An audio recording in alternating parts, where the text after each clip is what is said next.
Did you know that the organic food market has grown by over 50% in the last decade? More people than ever are choosing organic vegetables, believing they are healthier and safer. But do organic veggies really live up to the hype? Let's break it down. Organic vegetables have been at the center of health conversations for years. Many believe they offer superior nutrition, fewer pesticides, and better overall health benefits. But what does the science actually say? In this video, we're diving deep into the facts about organic vegetables and whether they truly contribute to optimal health. The debate between organic and conventional vegetables has been ongoing for years. On one side, advocates claim that organic produce is free of harmful chemicals and contains higher nutrient levels. On the other side, skeptics argue that the difference is minimal and that conventional vegetables are just as healthy.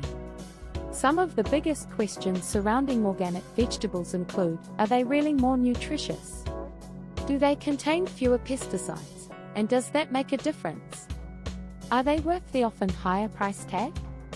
Understanding these factors can help us make informed decisions about what we put on our plates.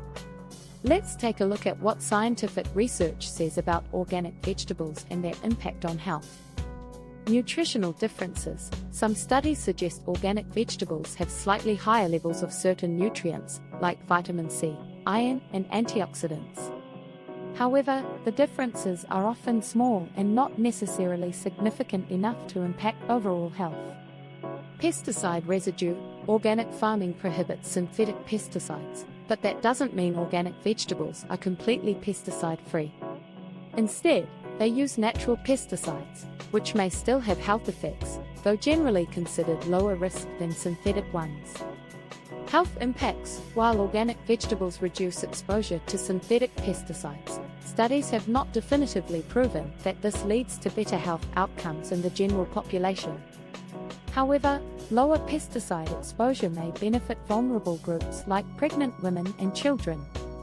So, do organic vegetables actually lead to better health? The most compelling research suggests that while organic vegetables may offer slight benefits in nutrient content and reduced pesticide exposure, they are not necessarily a must-have for good health. The most important factor is eating a variety of vegetables, whether organic or conventional. The real takeaway? Prioritize a diet rich in vegetables, organic or not, and wash your produce thoroughly to reduce any potential pesticide exposure. Your health will benefit most from a balanced, plant-rich diet rather than just focusing on organic labels. In summary, organic vegetables do have some advantages, particularly in reducing pesticide exposure. However, when it comes to nutrition and overall health benefits, the difference between organic and conventional vegetables is not as significant as some might think. The key is to eat more vegetables overall and choose the freshest, highest quality produce available to you. What are your thoughts on organic vegetables? Do you buy organic, or do you stick with conventional produce? Let me know in the comments. If you enjoyed this video, check out my next one on the healthiest ways to prepare your vegetables to maximize nutrition.